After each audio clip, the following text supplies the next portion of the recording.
Welcome back. The fuel scarcity which surfaced nationwide is still lingering, although the NNPC had promised to pump more products for circulation. The independent marketers have continued to allege that the product is not available and where found is sold to them at exorbitant prices. Now, our check on the situation this evening shows that fuel is still selling for about 120 and 130 naira in Ogun State, 110 to 120 naira in Delta State, and in Imo State, the product is selling for 120 naira per litre. In Kano, our correspondent reports that the product is hardly found, but the few petrol stations that have the product are selling for between 105 and 130 naira per litre. Here in the southwest in Lagos, the product is available mostly in the black market and it's being sold for about 200 naira per litre.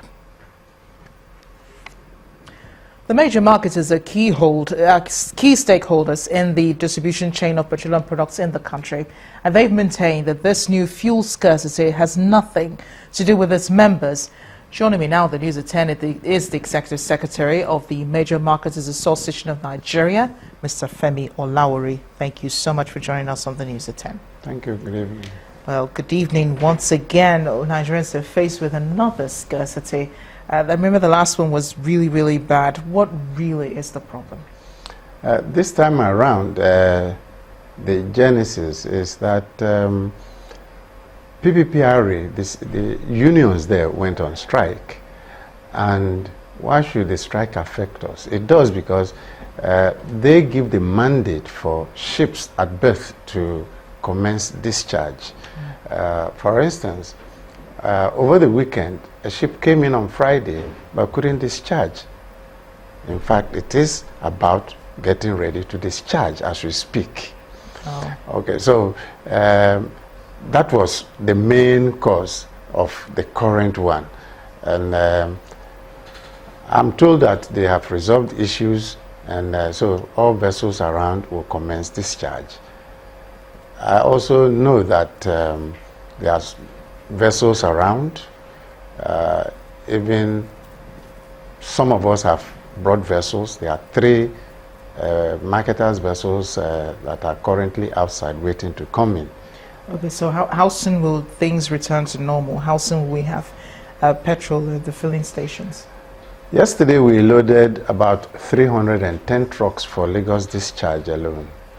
Today, shortly before I came here, the figure had gone to, was about 230. Loading is still ongoing because we are loading 24 hours. So we believe if we did 310 yesterday and we're able to do the same figure today, towards the weekend there should be a respite. Now, the official pump price for petrol is 86 naira 50 kobo per litre. Yeah. Well, you heard what I said just before we started the conversation. In many parts of Nigeria, you have different, pump prices. Some petrol stations are selling for as high as 200 naira here in Lagos. In other parts of the country, 120 to 130 naira, and so on. So, has the market been unofficially deregulated, or is this sabotage? Anytime there's scarcity, you cannot control people with base instincts to do what they want to do. They will decide to cash in on the situation, take advantage, and make as much money as possible. So the figures that you read are true because the product is not there. It's a matter of supply and demand. The supply is not there, and therefore people are just charging any price that they can get as much as possible during this period. Okay, so how much of an impact has the NNPC made? I mean, in this supply of petrol, because NNPC, we understand, is controlling 78% of imports, while you marketers are controlling 22%. Yes, that figure, if you ask me my own opinion, it should be changed, because NNPC, PPMC may have the means of bringing in the product, but they don't have the facilities, both for storage and for distribution. because they rely on us, they rely on the depot marketers who have facilities to do that. And that is why anytime there's a problem with the 78, then there's a problem in the country. When it was roughly 50-50, you can't find that kind of problem. But I believe that they are working hard and we are supporting them. But for the next quarter, that should be reviewed. Okay. Now, my final question, how do we solve this problem permanently? I know you've already mentioned that, that figure changes, that you control more of the imports than NNPC. Yeah. What other solution do you have to permanently ending this so we don't have to face another fuel crisis in the next few months? I think we take the whole thing step by step. First, why did it take 78? Principally because private marketers, majors and independents and depot marketers do not have the foreign exchange to bring in the product. NNPC has access to that. And we are saying if they have access to that, then they should assist us with that so that we can also bring in more than what we are bringing now. Like I said, we are bringing in, the 22% is for about 18 of us. So, which means that some people will not get more than 1% of the whole thing. So, but the permanent solution is, and I wonder why we are not bold enough to do it, is to eventually deregulate, make a production in Nigeria possible, local production. And local production can be possible only when you deregulate and investors find it convenient to come in and invest and produce locally. Otherwise, we'll continue this round and then we'll be importing and we'll be just spending our scarce foreign exchange, which is now very low. And hopefully the government is listening. Femi Olawari, thank you so much for joining us on the News at 10. Thank you very much for having me. We're in the courts now. The Federal High Court sitting in Lagos has declared that successive governments since the return of democracy in 1999 breached the fundamental principles of transparency and accountability for failing to disclose details about the spending of recovered stolen public funds. The court then ordered the government of President Muhammadu Buhari to ensure that his government and the governments of former President Olusegun Obasanjo, former President Umaru Yar'Adua and former President Goodluck Jonathan account fully for all recovered funds. Justice Muhammad Idris made the order while delivering judgments in a Freedom of Information suit filed by a non-governmental organization, the Socio-Economic Rights and Accountability Project, SERAP. In an interview with our judiciary correspondent, Shola Shoyele, SERAP's executive director, Adetokunbo Mumini, says the onus is now on the Accountant General of the Federation, working closely with the Central Bank of Nigeria and other relevant organizations of governments to comply with the court's order. The information we received was that certain recoveries were made from Abacha, some were made from Ibori, some were made from other public servants. We were not able to see. For Abacha, it was about $6 billion. If such monies were recovered, we should be able to see on ground where those money went in terms of maybe expenditures. In spite of such recovery, there has been no serious improvement on the road networks in Nigeria. There has been nothing like an improvement in the health facilities in Nigeria. The electricity system is still very comatose. So that is why we think that whatever happens, this is the democracy. You must let the people know what is going on. It's as simple as that. Development of science and technology has been identified as key for Nigeria's rapid economic recovery. This assertion is coming from the Minister of Science and Technology, Dr. Ogbonnaya Onu, who was speaking at the 45th convocation ceremony of the University of Lagos. Mr. Onu also disclosed plans to introduce science and technology villages across the 6 geopolitical zones in the country.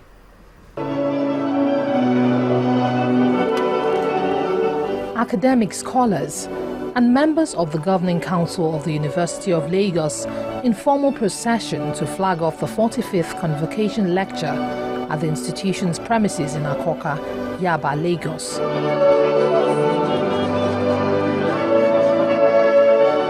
The theme for this year's ceremony centers on positioning Nigeria as a technological hub for Africa.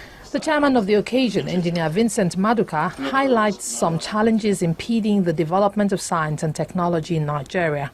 There is nothing which can better deserve your patronage than the promotion of science and literature. In other words, knowledge.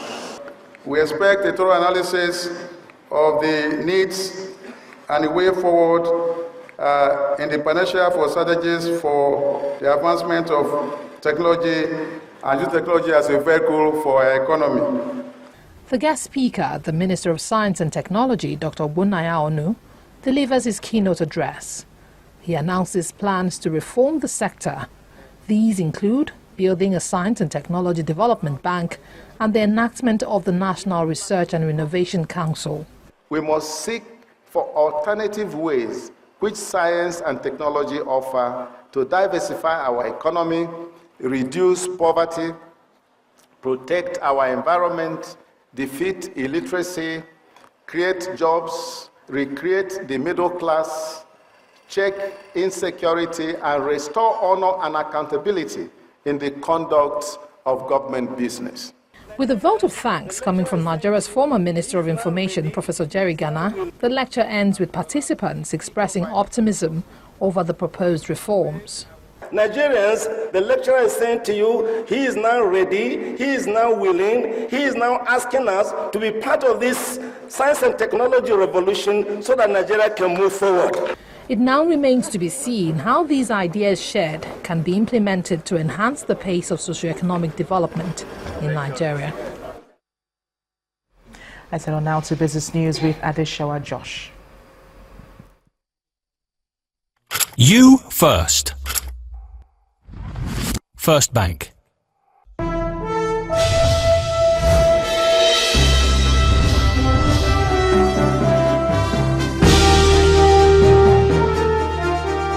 Thanks a lot, Amarachi. Welcome everyone to Business News. The No Banking Day protest organized by some consumer rights organizations was greeted by mixed reactions as some bank customers expressed displeasure over charges from their financial institutions. Some of the depositors asked for a review of the various charges and fees. Channel's Business News correspondent Tempula Shaju reports. There are 22 commercial banks in Nigeria with about 30 million customer accounts. The services rendered by these financial institutions come with various fees across board.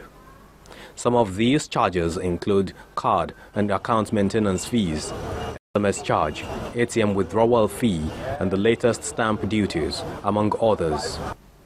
Led by some rights organizations, Nigerians displeased with these charges set aside March the 1st to protest banking fees. But how did this course of action play out? But it's like what I observed is that there was no enough publicity. That, like I was not aware. The charges is too much. Here and there, the charges, they will debit you on withdrawals and then debit you on any transaction. We've opened normally to customers and we've been working unhindered since morning. And as you can see, the environment is peaceful, all over across the state. There is no gainsaying that the banks are one of the major drivers of liquidity in the Nigerian financial system. But the mantra of charges seems to be one trend that is putting off a lot of bank depositors, one that has given birth to the No Banking Day course put together by an NGO. Mrs. Shola Salako is the leader of the No Banking Day protest. She claims her rally recorded 60% rate of compliance. We feel that compliance was way above 60% from the ones that we have gotten back now. There's some parts of Nigeria that we get reports that they were not even aware, and we're not surprised because we couldn't have reached all of Nigeria. The only place we'd be able to reach all of Nigeria was through the social media, and that can be limited. On the contrary, analysts believe that Mrs. Salako's rallying call has no firm footing. I mean, if you look at how integrated the business community is with the fact that we need finance to run business, if that has to work, then we have to shut down businesses for the whole day. The No Banking Day agitation may have come and gone, but it appears more banks had more transactions than they did on Friday, as salaries are credited and workers making withdrawals. Temple Ashaju, Channels Television News. The new CEO of the UBA Group, Mr. Kennedy Uzoka, has been described as the helmsman of the listed lender's next growth phase. This is according to a statement released today by UBA's chairman, Mr. Tony Elumelu. Mr. Uzoka will be taking over from the incumbent group CEO, Mr. Philip Udoza, effective August the 1st. The new UBA chief was described as the leader of the recent transformation agenda of the commercial bank in his position as a deputy managing director. He was also the CEO of the UBA Africa Group, operating in 18 markets across the continent. Mr. Victor Sadalo was also appointed as acting deputy to Kennedy Uzoka. The UBA Group says the duo will ensure that the bank is best positioned to deliver on its strategic ambition. And the winning streak continues at the Nigerian Stock Exchange as the bulls remain in charge of trading. Today's positive sentiment was largely driven by the impressive full-year financial earnings released by Dangote Cement. Bisi Adebayo tells us more.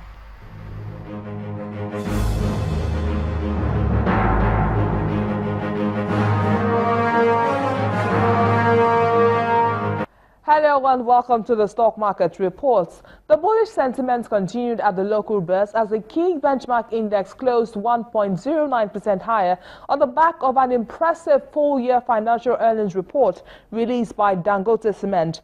The all-share index closed at 24,838.31, while market capitalization jumped to 8.54 trillion naira. Total volume traded declined to 159.73 million shares, worth 1.10 billion naira, exchanged in over 3,000 deals.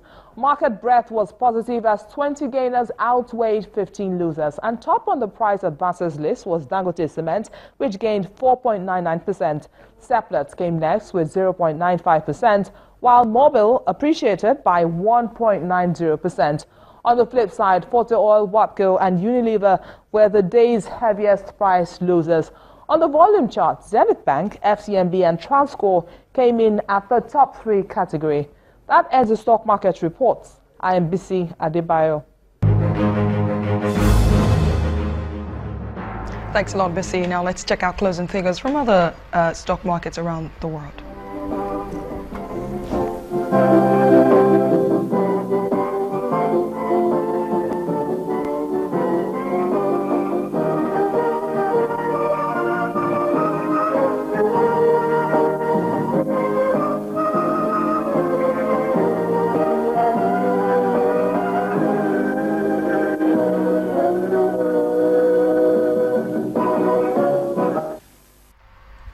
And that's Business News Tonight. The news at 10 continues in a moment. I'm Adeshewa Josh. You first. First Bank. The Lagos State Police Command says it is on the trail of the armed men who allegedly abducted about 3 schoolgirls in Ikorodu on Monday night. 3 female students of Abington Macaulay Junior Seminary School were abducted by heavily armed men during the prep hour. One of the parents told Channels Television that a similar attempt had been made on the school in January, but was repelled by the school's security. The Lagos State Police Public Relations Officer, Dolapo Badmus, says efforts are in top gear to rescue the students and arrest the abductors.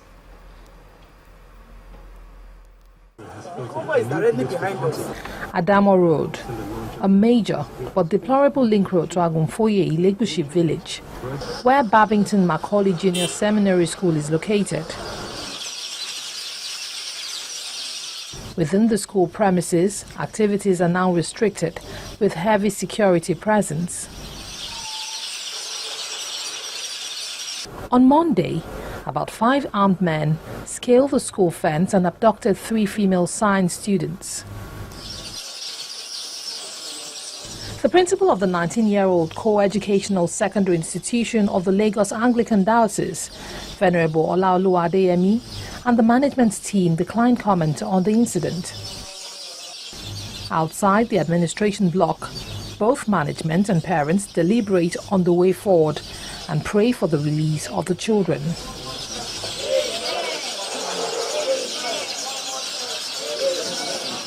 As security operatives in Lagos launch a search for the abductors, the prayer is that everything is done to rescue the girls and restore the confidence of their guardians, some of whom have begun to pick their wards from the school.